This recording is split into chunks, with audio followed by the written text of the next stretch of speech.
Evening, good morning, good middle of the night if you're in Europe. My name's Steve Warblow. I'm president of IFAJ, and it's an absolute delight to welcome you to the second in our series of Syngenta-sponsored professional development webinars on agricultural topics. And so this is part of our global network partnership with Syngenta, which is helping us with guild building activities around the world and these professional development seminars. It's all part of our educational effort to try to bring more information and more IFAJ to more people. So today we're very fortunate to have Dr. Matthew Wallenstein, Chief Soil Scientist from Syngenta. We're going to have an interesting opportunity to understand not just more about soil, but also what large companies see in the importance of having their own soil scientists on staff. I think that really reflects an interesting shift in thinking by these large companies and tells us a lot about the state of the science. In the course of today's program, we're going to be recorded, so be aware of that. We won't be able to hear your voice, but we will be having a Q&A session at the end of the program, about 40 minutes from now. So if you go down to the bottom of your screen, you'll see a little Q&A button. Push that, type in your question. If you see a question in that Q&A list that you like, you can upvote it to make sure that it rises in priority. So I encourage you to do that. And with that, I'm going to briefly introduce Dr. Wallenstein. Matthew joined Syngenta Group as Chief Soil Scientist in 2022, where he leads the company's efforts to translate advancements in soil science into solutions for farmers around the world. He's a soil ecologist who studies how microbes drive nutrient cycling, soil formation and decomposition, and affect crop health and productivity. Before joining Syngenta Group in 2022, Matthew was a professor at Colorado State University. In his 16-year career at the university, his latest position was head of the Department of Crop and Soil Sciences. Matthew is the past president of the Soil Ecology Society and a co-founder of Syngenta Incorporated. He's also recipient of a prestigious National Science Foundation Career Award and a fellow of the Ecological Society of America. He holds a PhD in ecology from Duke University and a bachelor's degree in geosciences from Franklin and Marshall College. So it is a pleasure and a great opportunity to invite Matthew Wallenstein to take the microphone. Thanks for being here. You bet, Steve. It's my pleasure. And thanks to all of you for joining. We're going to have some fun tonight. We get to talk about soil. For many of you, it's already World Soil Day. For me, that's coming tomorrow morning, which is a great opportunity to celebrate the importance of soil and the kind of the magic of soil. And so we'll talk about that tonight. We'll talk about a little bit about what we're doing at Syngenta and as an industry to help farmers solve challenges that have been intractable for many years. All right. All right. Well, we can't really start to talk about soil health without first, really talking about what we mean by soil. And soil is something that, on the one hand, we see every day as we're walking by a park or whatever. And if you're in the ag sector, you know that how important soil is to food production. But there's so much more to it. So soil is this unique substance that is a combination of rocks, minerals that come from rocks that are eroded and weathered over time, that then combine with organic materials that are derived from plant photosynthesis. So as plants start pumping carbon below ground, that carbon then is taken up by microbes and it turns into a really incredible myriad of different chemical compounds that then interact with those soil minerals and become what we think of as soil. Soil has incredible biological diversity within it. if you were to hold a handful of soil in your hand, you may be holding tens of thousands of different species of bacteria and fungi, and billions of individual cells, and a whole soil food web. And that's just the biology. There's also incredible diversity in the physical structure of soil, and that determines how well it functions for crop production systems. So I always like to point out that when we think about soils, it's important to recognize that they're hugely diverse in their quality, in their character, in their function. And all you have to do is use your eyes to be able to tell that the soils around the world look different. In fact, they even smell different, taste different, and that is just the tip of the iceberg. We can only sense a little bit about what differs between them, and that means that each soil has a different function. So every soil has different inherent properties. Those properties are dictated. Sorry, my screen is skipping on its own. Um, each soil has different set of inherent properties that are derived from the bedrock material on which it sits, the topography, the types of organisms in that environment, and of course the climate. So those are the inherent properties of soil, things like pH, um, and the texture in terms of the percent sand and clay content. When we think about soil health, we're thinking a little bit more about the manageable attributes of soils and how we can, what the opportunity is to manage those soils in a way that enhances its function. And we'll talk a little bit more about what I mean by function, but it's also important to note that that optimal function depends on what you're trying to do with that soil. It's different if you are supporting a natural grassland or forest than if you're trying to support crop production. And so soil health is really about optimizing, taking the inherent properties of that soil and then using tools that we have to improve it for that particular function and outcome that we desire. Farmers know this. Farmers know how important soil is. They know how the properties of soil affect their livelihoods, their success, and increasingly they also appreciate how diverse and how alive soils are. So we know that soils have a lot of important roles. The health of the soil determines how well rain and moisture infiltrate into the soil, how well those soils hold on to the moisture and make it available to plants, how well the structure that they provide for roots to grow, how well they suppress disease and make nutrients available to plants, and even influence how plants respond to abiotic stress like drought and heat.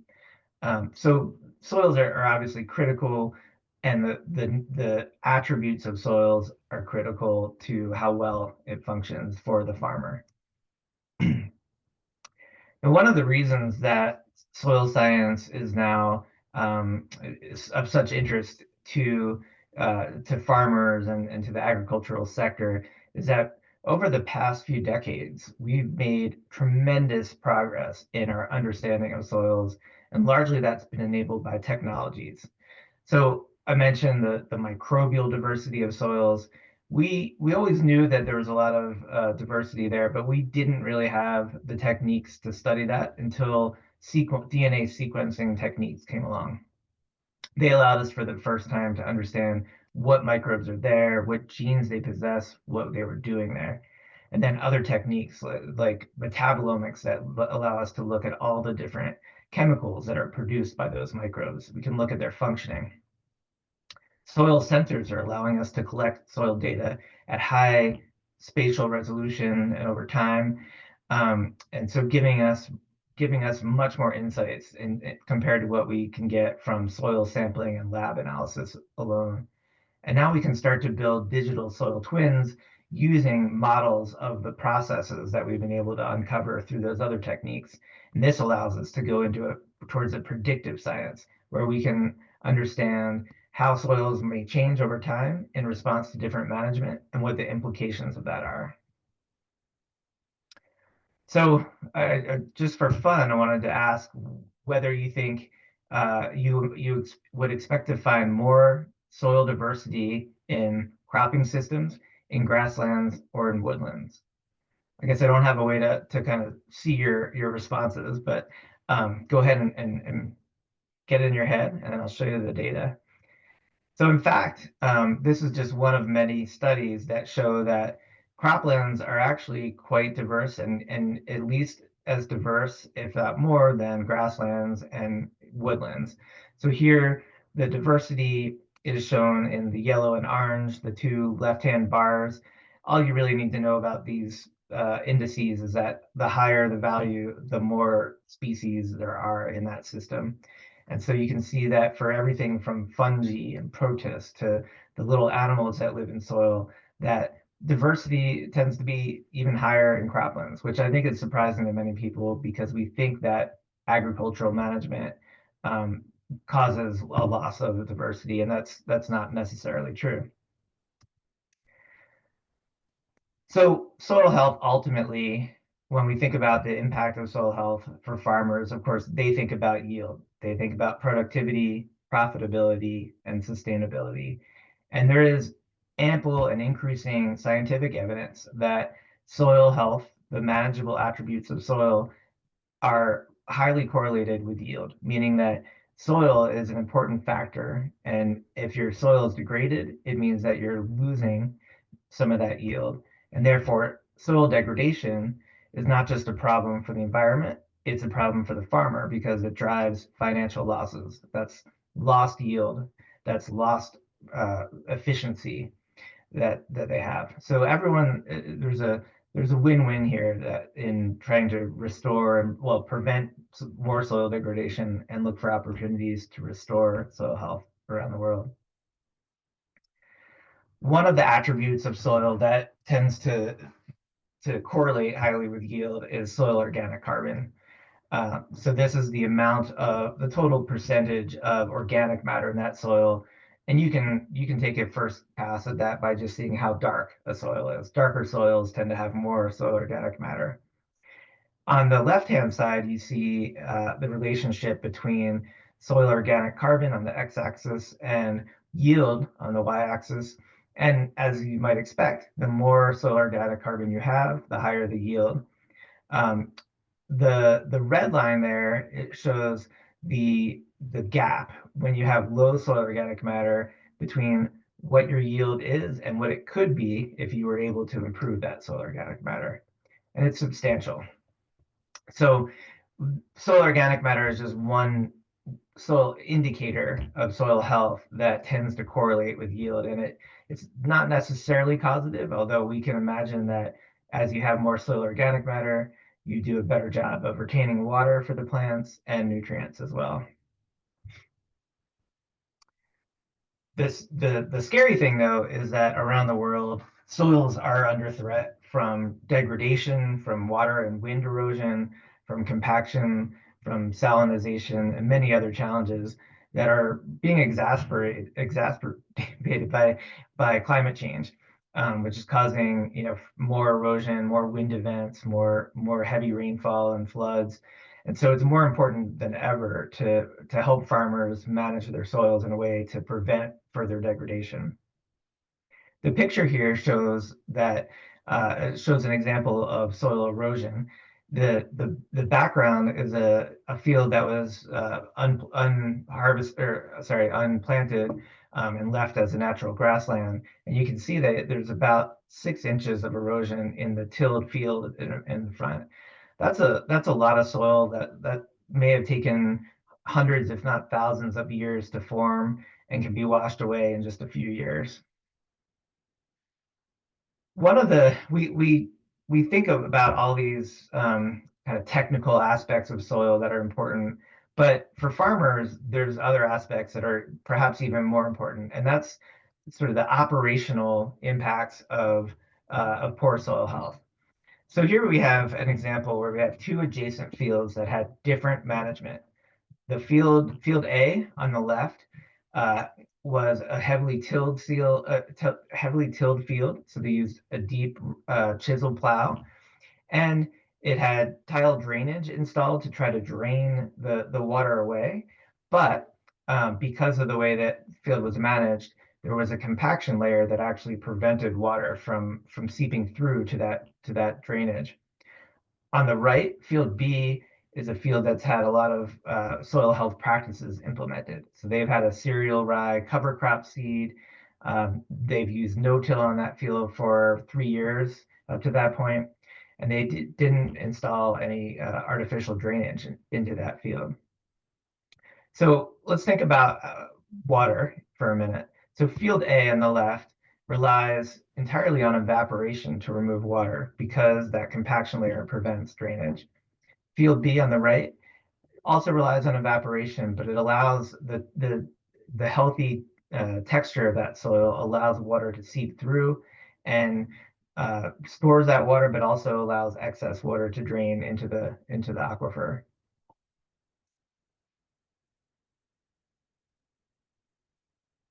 This has really important practical implications for the farmer. So field A, if you were to try to step out on that field, your boot would sink in, right? And that's nothing compared to what would happen if you tried to drive a tractor across that field. You're not going to be able to access that field for quite a while.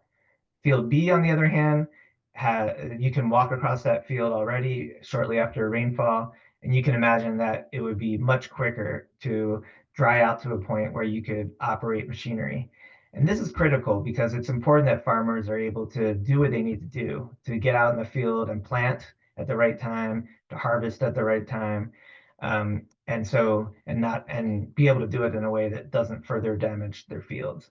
So this operational aspect of soil health is often overlooked, but can be really critical to farmers.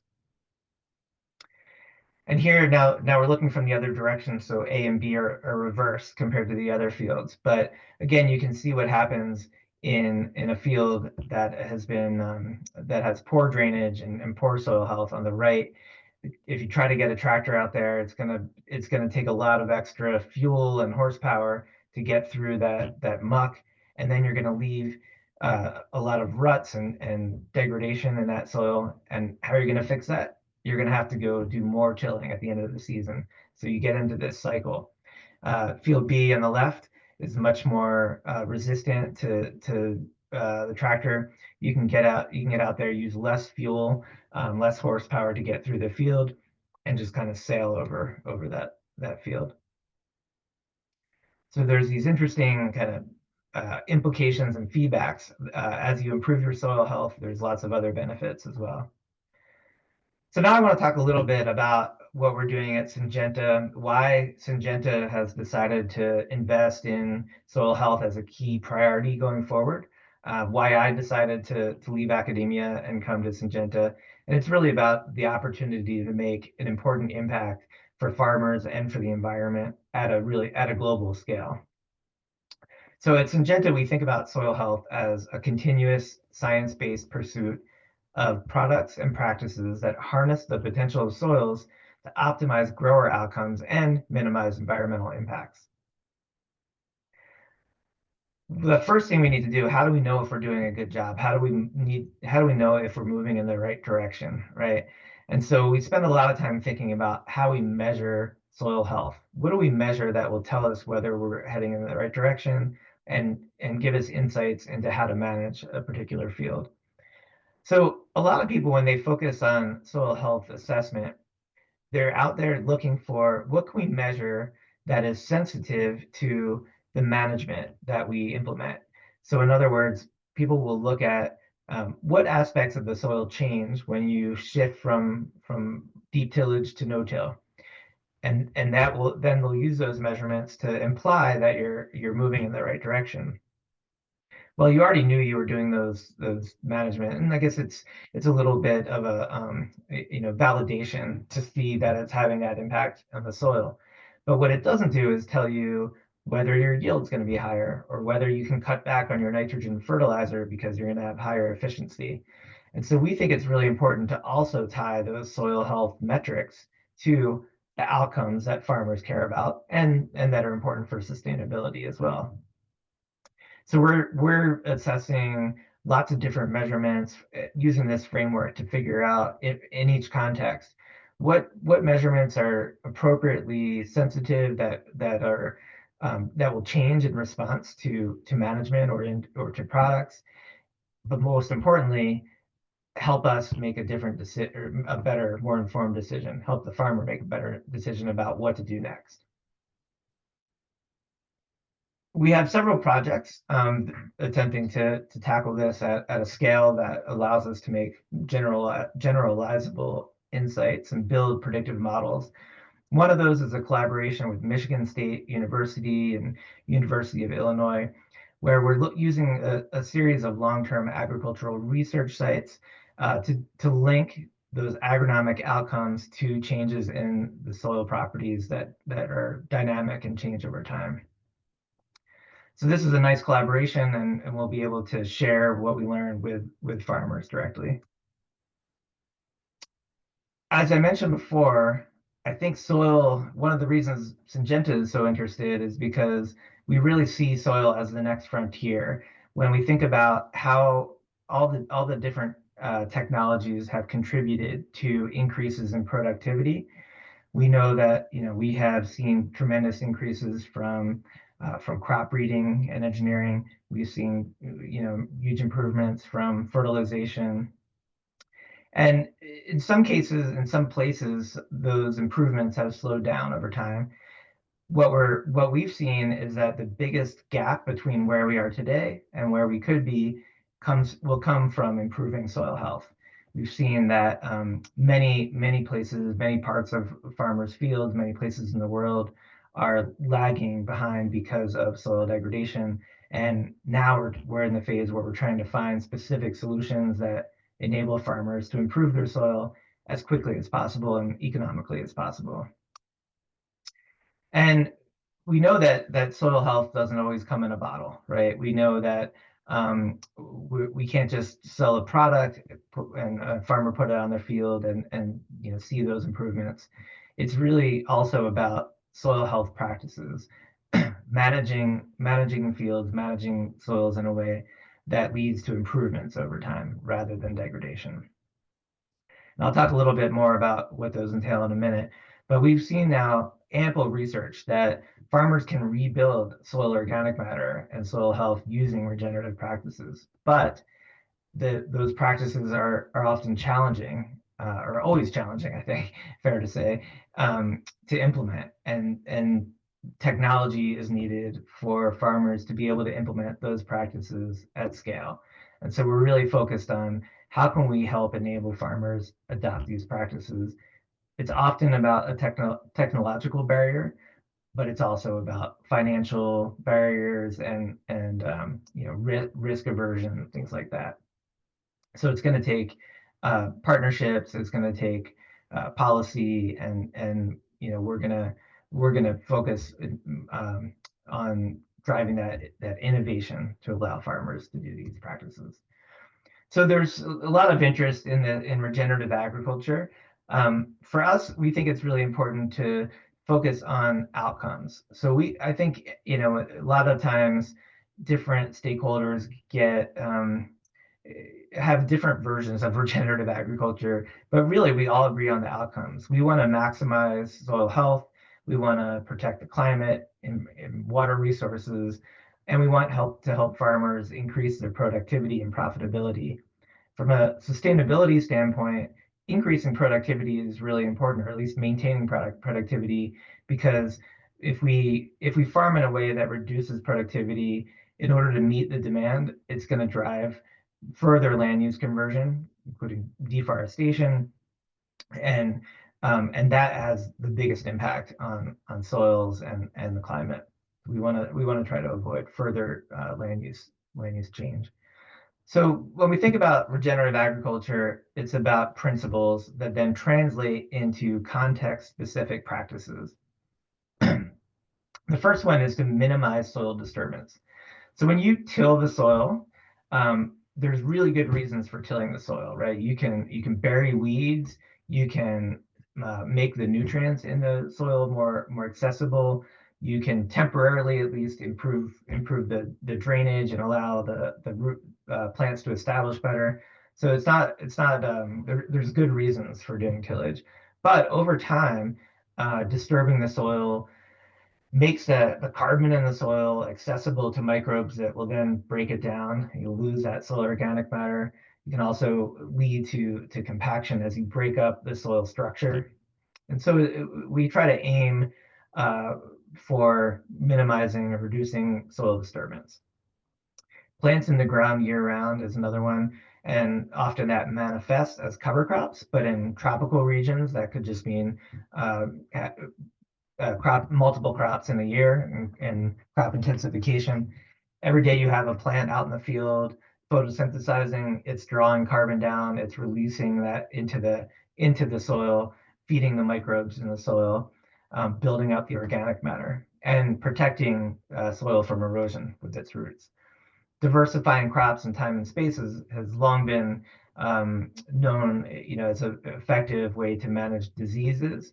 There's also other benefits in rotations and in building up soil health as well. Biological and chemical inputs, trying to use data-driven approaches to allow precision, get the right product at the right time. And integrating livestock when possible. This, in many contexts, this is not practical, but where it is possible, having cattle out on the field, grazing crop residues can be a really effective way. If there's a local source of manure or compost, that can be a really good additive to the soil as well. And recent evidence has showed that, in fact, these regenerative practices can result in increases in soil organic carbon and other aspects of soil health. People often, in fact, I would say I often assume that because soil development is a process that happens over geologic time, that soil improvement might also take many, many years. And in fact, what the research is showing is that we can have meaningful and measurable improvements in soil organic carbon and soil health over just a period of a few years. This shows up in the data. Things like residue retention are particularly important. So taking the crop that is not harvested and making sure it can stay on the field so that it can be decomposed and incorporated into the soil is particularly effective. So with evidence like that, why aren't all farmers using all these practices, right? And what we see is that adoption continues to increase, but differs a lot around the world. And partly that's access to the equipment that's needed and financial resources, but it also has to do with the local the crops being grown, the size of farms, and the technology that's available to farmers. So, I'm sure you're each looking for your own region there and comparing it to others. This report from McKinsey has a lot of really interesting data in there. And when I look at this, I say, look, all around the world, farmers face different challenges. In each context, let's work with the farmers to figure out how we can help them. And it may be that in some cases, those practices are not the best practices, or they don't solve the challenges that farmers need to. So we really need to understand what works in each individual environment. Some of the things that we're doing to help with that are using digital tools to help farmers be able to optimize their agronomic management, developing products that help mitigate the risk associated with practice change, and training our agronomists and people out in the field that work with farmers day to day so that they have this understanding of soil health and can walk through that soil health journey with our customers. Innovation is going to be critical to improving soil around the world and to implementing regenerative agriculture. I think that it's clear that in order for these practices to scale and have the impact that they can, that there's a lot of work to do collectively to help farmers with these often more complex practices. Syngenta recently released a new sustainability plan, and one of our 4 priorities is to regenerate soil and nature. And you can see we've made some specific commitments, including implementing regenerative ag practices on our own seed production farms. We're not doing that just because it's the right thing to do, but it actually makes financial sense. It helps make sure that we have a secure supply, predictable supply, resilient supply of seeds for farmers. We also have some really meaningful and important collaborations with Nature Conservancy. Three main projects. In Brazil, we have a project called Reverte in the Cerrado region, where we are taking degraded pasture lands and helping farmers convert them into productive croplands. I visited there earlier this year, and I was struck how quickly those soils improve. That because of the nature of tropical systems where you can grow crops year round. They have brachiaria, this super cover crop that can just pump carbon below ground, quickly rebuild soil health. We're using biologicals to help accelerate those improvements and seeing rather remarkable increases at quite a big scale. In China, on the North China Plain, we have a project called Runtian, where we're working with farmers to help implement these practices like no-till, and really powerful partnership there, both giving farmers new tools, including in some cases the hardware they need, but also the working with them to demonstrate what practices work and help them see the potential in these projects. And then we're also working on some new projects in the U.S. as well. So I've been with Syngenta now 3 years, and really excited about the progress that we've made so far. But we are early in the journey, and we're excited. The company is excited about the opportunities we have to help farmers solve specific soil challenges, increase their productivity, their livelihoods, and for me, also the importance of protecting soil and improving soil around the world, and the benefits that will have for our environment are really what gets me up and keeps me motivated. We're really excited about the potential. I've had the pleasure over my career to see these tremendous advances in soil science, and now we have the opportunity to translate that into solutions for growers. So thanks, and happy to take your questions. Great. Thank you, Matthew. Again, there's a Q&A. It's the little question mark down the bottom of your screen. So if you've got questions, type them on in and we'll ask them.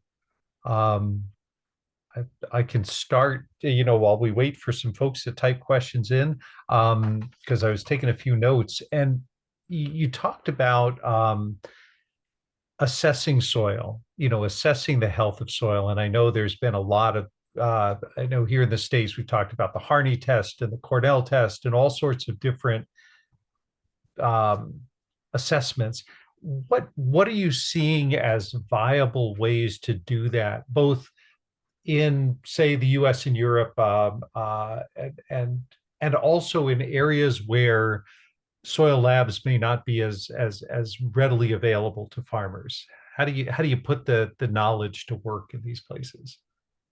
Yeah, it's a real challenge in any single place, and then when you think about all the different contexts, as you say, we have different challenges. But I think I kind of go back to those first principles. What are we trying what's the reason that we're measuring these attributes of soil, right? And most soil tests are to inform fertilizer recommendations. That's the the most successful and long-standing type of soil test, soil fertility. But even there, we get limited information because of the expense of those tests, the time that it takes to get out into a field and take a soil sample, send it to a lab. Sometimes the turnaround time makes it not as useful as it could be. So soil information has only been informing a limited set of farmer decisions to date, right? Whereas we know that soil drives so many other outcomes on the farm, and there's so much more to uncover, right? So I believe there's this rich information in the soil that we have to figure out how to uncover, and then translate that into something that farmers can use to inform their decisions.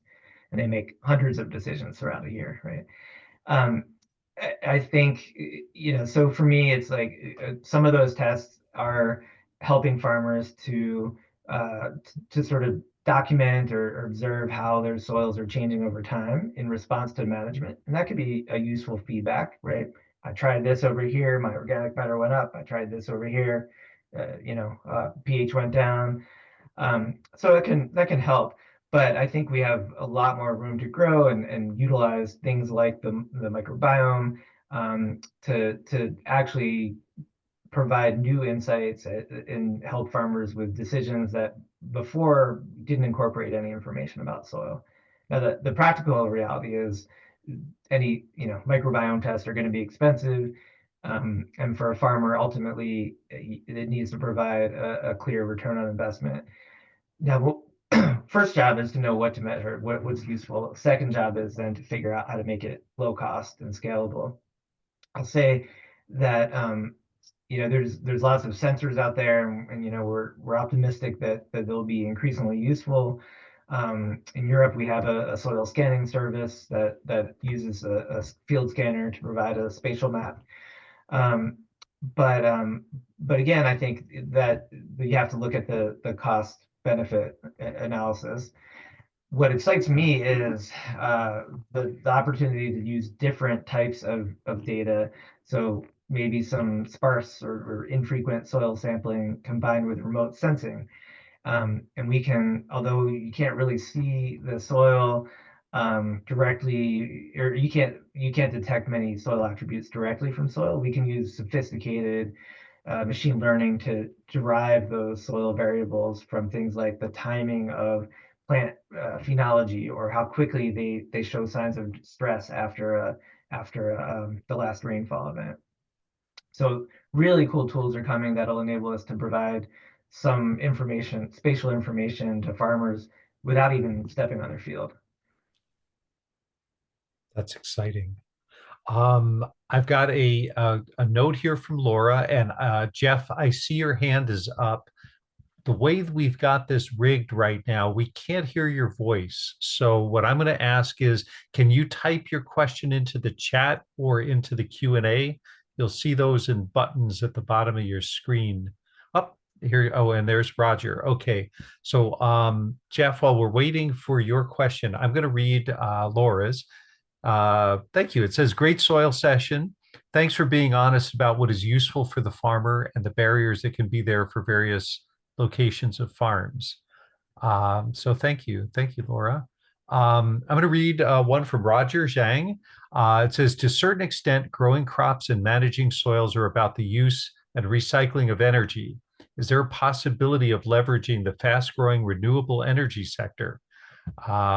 We've heard about stories of evening transforming desert into farmland. What are the prospects? Yeah, what a really interesting question. I think there's a couple of things that come to mind. So one of the biggest, ultimately energy inputs into agriculture is nitrogen fertilizer, because it takes a lot of energy. Don't quote me on this, but something like 3% of our electrical production goes into fertilizer. That's a huge component of ag's greenhouse gas footprint.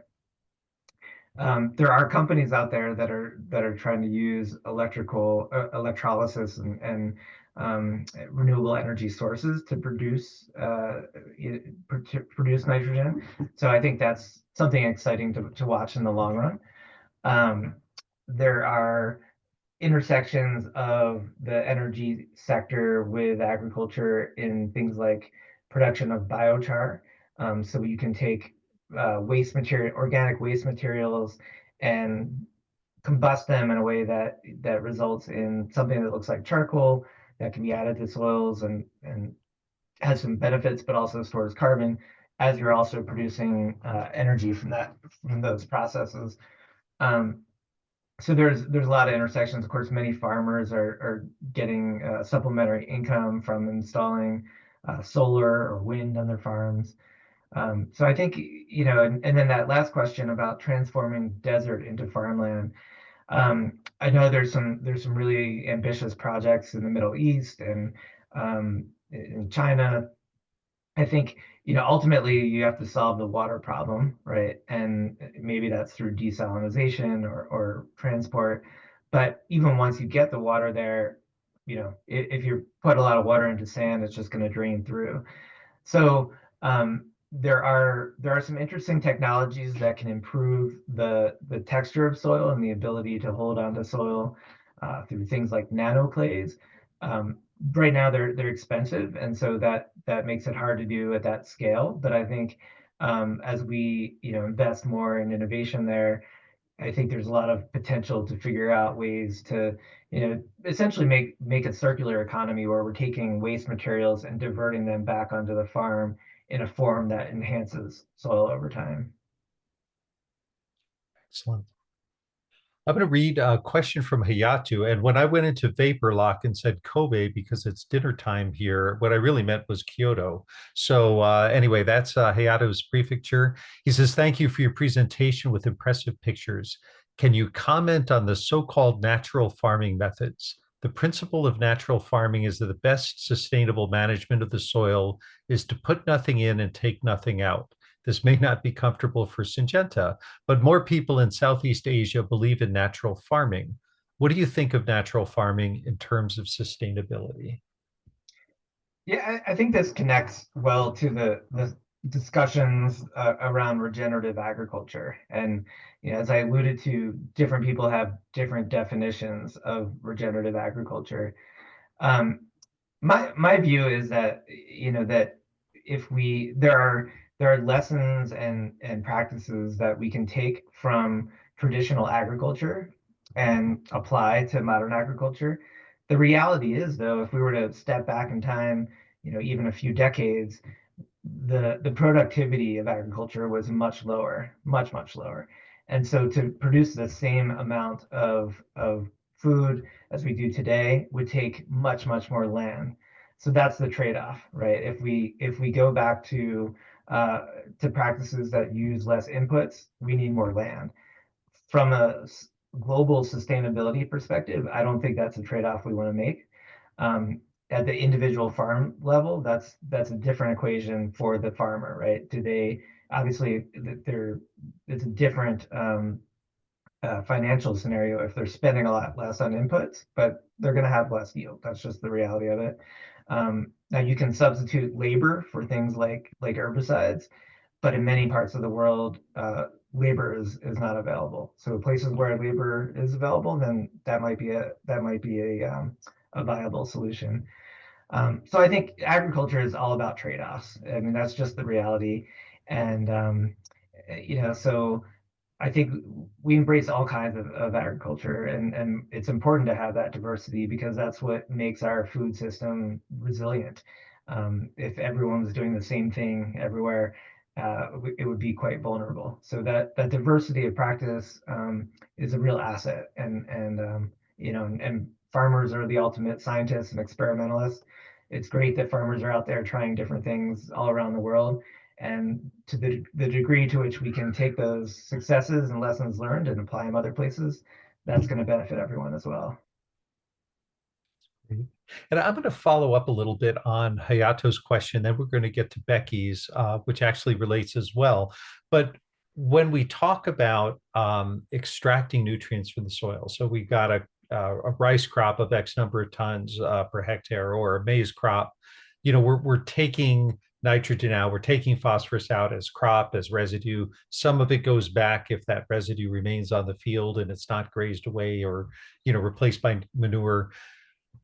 But yet, when you talk about soil health to farmers, they'll often say, "Hey, one of the big benefits is I don't have to, apply as much nitrogen, or I don't have to apply as much phosphorus because I'm releasing what's in the soil, or I'm engaging the microbes in the conversion of nutrients that were no longer accessible."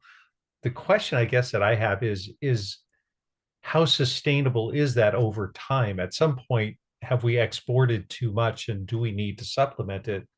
And if so, how do you supplement it in a way that is regenerative and is not just basically laying chemical on top of the soil that's going to leach through or not be useful? Yeah, yeah, great question. You know, I think some people get confused because they look at natural systems and say, hey, these lush rainforests aren't don't require any fertilizer. You know, this grassland. Why do we can grow a lot of healthy plants there? But of course, the difference is we're taking material off the farm, and that material has nutrients in it, and we're removing it from that system. And if we don't replace what we're taking off, eventually it will be depleted, right? Pretty straightforward. Um, and so, I mean, I guess this goes back to the natural farming approach. You know, there a small amount of nitrogen can re-enter that system through fixation, but it's not enough to support the amount we remove in agricultural systems. It's great in natural systems. Phosphorus and other minerals like that, we more new phosphorus is made available through weathering of those rock minerals every year. But again, most systems it's not quite enough to support the amount we're taking off. Um, and what I think everyone, regardless of the method, is aiming for is how do we, if we're adding inputs, how do we make sure that as much as possible is going where it's supposed to, ultimately into the plant, and not getting lost through through in water or in through gas release. So nutrient use efficiency is something that I think everyone is striving for. A lot of really interesting science on there. As you mentioned, the the degree to which we can or work with the natural soil processes, and that both hold on to nutrients but also allow them to be released over time is really one of the biggest opportunities. And this goes back to kind of the transformation of our mindset about soils and agriculture. In We used to think of them just as a medium that holds on to water and nutrients. Plants take it up. It's a physical medium for roots to grow in.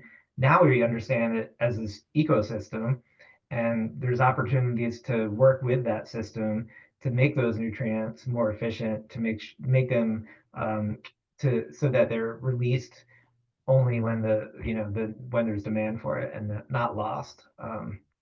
That's no one wants that. Excellent. And that actually leads beautifully into Becky's question. And then I see Jeff typed his in. So Becky's saying, can you define biodiversity again? I'm sure the charts don't tell the whole story, but it looked like there were some things missing from the cropland, even though some numbers of specific items were high in number. Sure. Uh, the definition or the measure of biodiversity that most people think of is the number of species present, and that may be per area, it might be per amount of soil. Um, that the technical term for that is alpha diversity. So how many species are there? We can also think about over larger areas, how many more species you add. If you were to like look at one plot of soil and then go to the next one, how many more species are you going to find in that one? So scale matters a bit. I don't think I would spend a lot of time on any one particular study. That was just kind of illustrative. And every field is going to be different. The only point I was really trying to make there is that that agricultural soils are alive. They're a host to a lot of different microbes and other organisms, and that those organisms are really important for the functioning of that soil. Same is true for any other system. I've worked in the Arctic, in forests and deserts, grasslands, and ag systems, and they all share the same. They all have that ecosystem there, just in a different form. Excellent. I'm going to, Jeff's got a couple of questions folded in here, and I'm going to ask them out of order because this middle one actually ties to what you were just talking about. He says, regenerative agriculture is at once very hype. It was also the theme of the last RTRS conference in Ghent. Can you compare the nitrogen and carbon fixation of regenerative agriculture with the same fixation by the Amazon forest?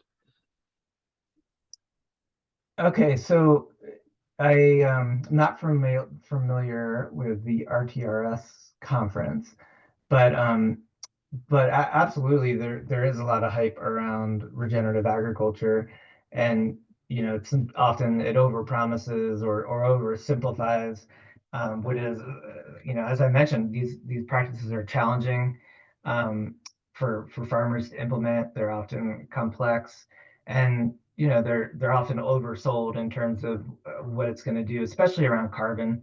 A lot of the discussion focuses on carbon. Farmers aren't thinking about carbon, right? They're thinking about all the functional aspects of soil that I talked about. And so while look, there's more carbon in soils around the world than there is in all the world's vegetation and the atmosphere combined. So that's a really important reservoir for carbon. The Amazon forest is also an important, really important reservoir of carbon. But in the Amazon rainforest, most of the carbon is in the vegetation, not in the soils. So those tropical systems are a little different, unlike, say, a grassland where most of the carbon is in the soil as opposed to the plants. Um, I don't know offhand, what the nitrogen carbon fixation rates of the tropical forest are, but surely, um, photosynthesis is quite high there. Um, Nitrogen fixation, I think, probably varies a little bit by topography, but it's a totally different system, right? And so agriculture can be highly productive, and photosynthesis can be quite high, especially in tropical systems where we can grow year round. But we're taking a lot of that material off, and it's not all going back into the soil. And then the question about what what my role is compared to others at Syngenta. Syngenta is a science company at its heart. Innovation is what drives the company.